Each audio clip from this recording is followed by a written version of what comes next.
This video is not fake news and is for all the people who are worried about the COVID-19 coronavirus.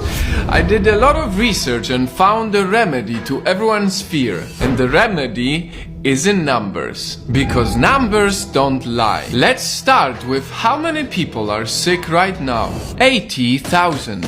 That's quite a lot, but out of this, 77,000 people are in China. So if you're not from China, that should remove 96% of your worry. Now, let's assume somehow you got the virus. In the extremely unlikely event of you getting the virus, 81% of the cases are mild, 14% of the cases are moderate, and only 5% of the cases are critical, which means that you are very likely to recover from it. And if you somehow get to a critical state, if you compare COVID-19 to SARS, it had a 10% fatality rate, while COVID-19 has only a 2% fatality rate. That is a 5 times smaller number than SARS. Having said all of this, let's dive even deeper into the numbers to make you feel safer. If you consider the age, the possibility of dying goes even lower. The death rate for people under 50 years old is only 0.2%. 0.2%. Everyone should know these numbers so that they see that the majority of people actually recover from COVID-19. This knowledge is essential so that less people worry. If you are under 50 years old and not living in China, you are much more likely to win the lottery, which is 1 in a 45 million chance, than actually dying from the virus. Remember, numbers don't lie. This video is about COVID-19, but we can all learn more from it.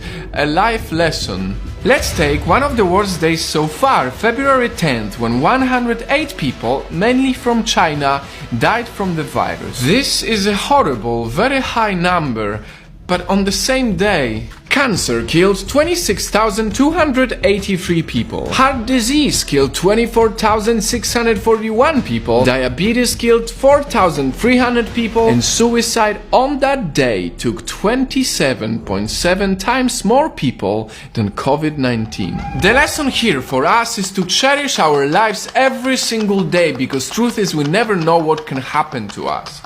Now, going back to COVID-19, the rules haven't changed. You still should wash your hands often to prevent the spread of the virus. Additionally, the CDC, the Centers for Disease Control and Prevention, recently said that the most likely way this disease is spread is through sneezing.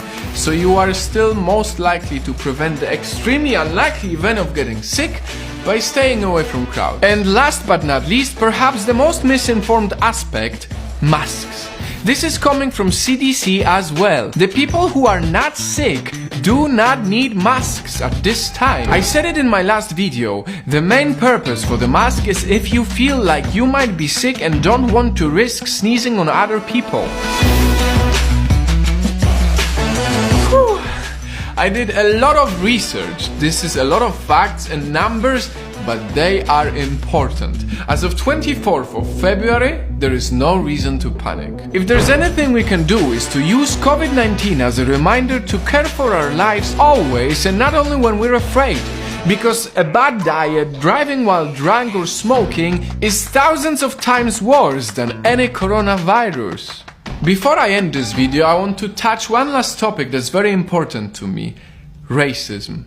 A lot of people are using COVID-19 as an excuse to be racist against Chinese people, and it shouldn't be like that. It's not okay. We should not judge a whole nation based on an event like this. Racism sucks, and we need to all come together to not only battle the virus, the fake news and the panic, but also racism. So that a few months from now, when hopefully everyone is safe and we have the virus under control, we will all be able to say that we did our absolute best to fight the virus and not fight each other.